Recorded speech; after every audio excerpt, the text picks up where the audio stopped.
how do I move in this season versus the previous season? Because that's another thing. In purpose, there are multiple assignments, and your previous assignment can become a hindrance in a new season, right? So you have to know what the assignments are along the journey of purpose, and your purpose is until you die. And if you live in your purpose correctly, it continues to operate even after you're gone. That's called legacy. Ooh.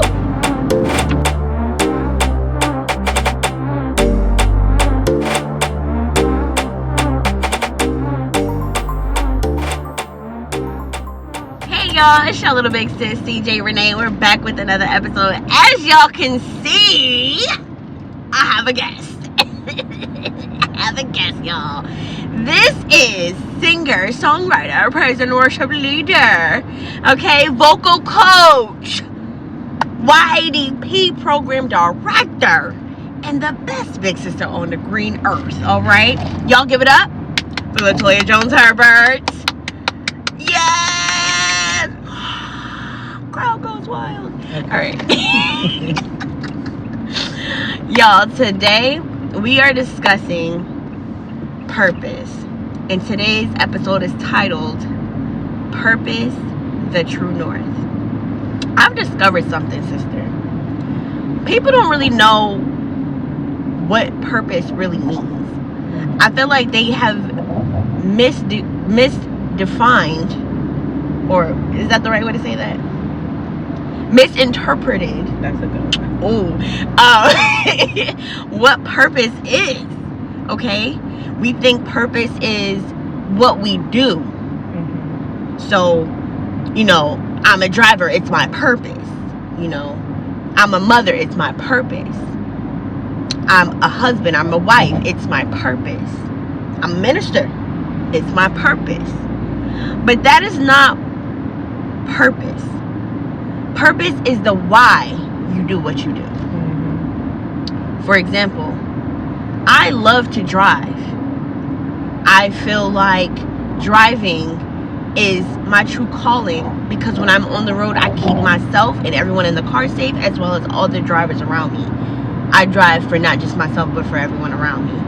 That is my why, right? Which gives my purpose meaning, which gives what I do meaning, right? It pushes it, it drives it. What do you think purpose is? So I think the best way to think about purpose is to think about produce. Because whatever God put you on the earth to produce is your purpose. So whatever the results are from what you do, that is why you're here. For example, healing is a produce of purpose. Deliverance is a produce of purpose. And the thing about purpose is that it can operate in different arenas. It could be in the marketplace, it could be at home, it could be in the church, it could be on the street. Purpose can be in action anywhere. But ultimately, you're looking for the produce, right? So when you have a tree that bears fruit, that is that tree's purpose. You're looking for the produce of that tree. That's why that tree exists. You planted an orange or an apple tree so that you can receive that fruit. So purpose ultimately bears fruit. A lot of people misdiagnose, like you said, or misinterpret or even have a misunderstanding of that because they get caught up in, I work, I take care of my children, that is my purpose. No, that is responsibilities that you have. You have a job so that you can take care of your bills and your children. But that is not your purpose. God didn't put you here to have a job. God put you here to have produce. He put you here so that there can be a shift in certain areas, results. When people encounter you, when they leave, what do they remember about you? That has to do with your purpose. Do they feel unlocked? Do they feel delivered? Do they feel healed? Do they feel motivated? That's purpose. And so ultimately you have to look at your life and say, where do I see produce? That's how you identify purpose. Because it really doesn't matter what age you're at. You could be 20, 18, doesn't really matter. You could be 30, 50, it doesn't really matter. What can you say you've done thus far that can be a residual of your purpose? What is the produce of your purpose, the reason why God created you and put you on this earth? Some people haven't tapped into that yet. Correct. Why do you think that is? Well, because people are living life. Right. Life can be distracting if you let it. Right. There is no pause button to life. Right. There is no stop. There's no rewind to life. And so once you're living life, it almost feels like sometimes it's on fast forward. You're trying to keep up with life. Right. I got to get up. I got to go to work. Right. I got to make sure the kids go to school. I got to make sure I come home and cook dinner. I got to make, it's just a consistent forward motion or fast forward feeling type of situation where you can't even stop to say, why did God put me here?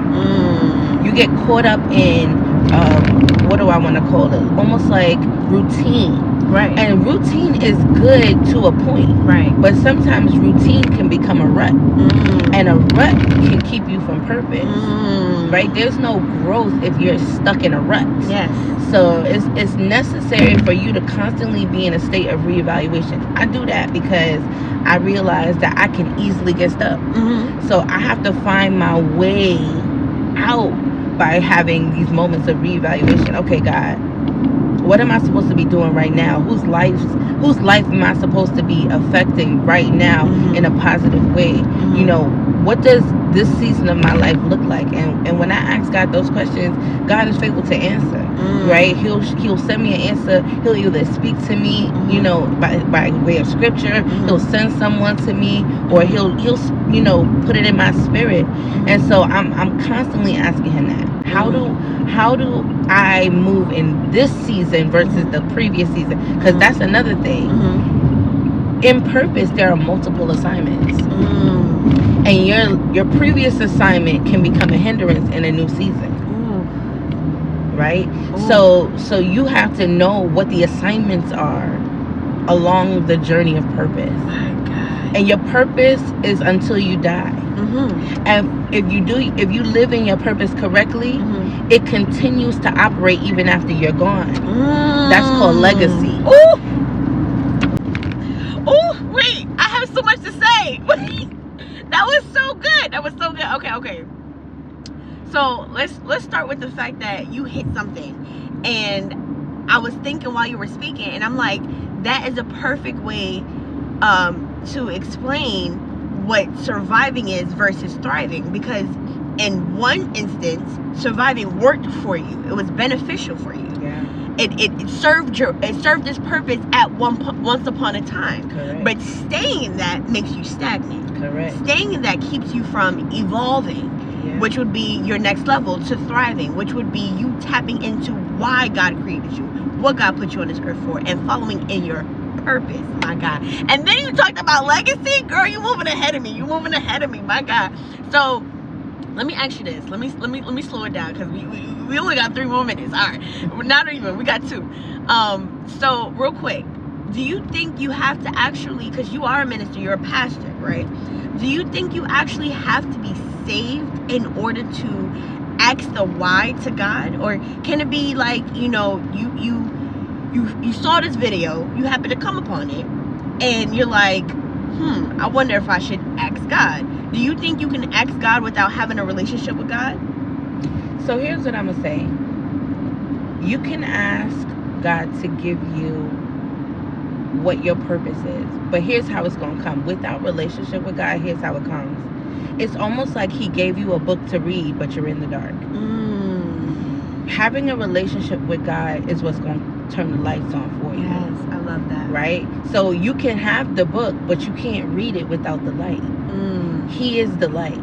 And so if you want to read the book and understand it, you need to turn on the light, which means you need to tap into a relationship with God so that he can explain to you what's in the book.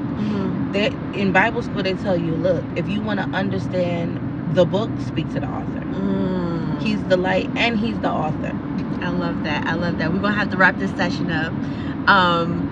Just let them know what you're doing right now real quick in the next 15 seconds if you can. What you're doing with YADP, what you're doing with vocal coaching and any other ministry areas that you're serving in. Okay, so basically YADP is the Young Artist Development Program. Right now we're offering programming to all DOE schools and also to charter schools in the tri-state area, New York, New Jersey, all that. With the Vocal CPR program, we are hosting multiple events throughout the year, just helping people fine-tune their instrument, which is their voice.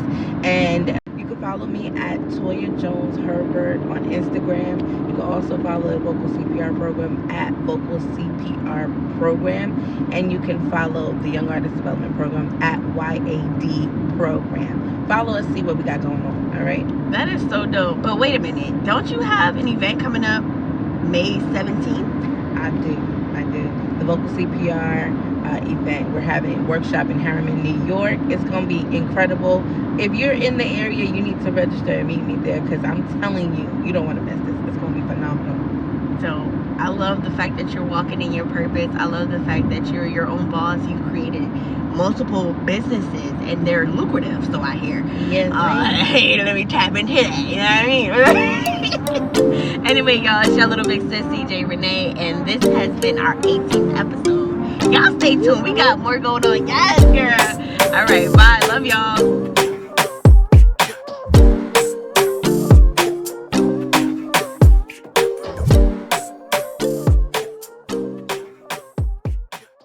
To ensure you don't miss an episode of 31 and Thriving, go ahead and hit that subscribe button. And don't forget to share.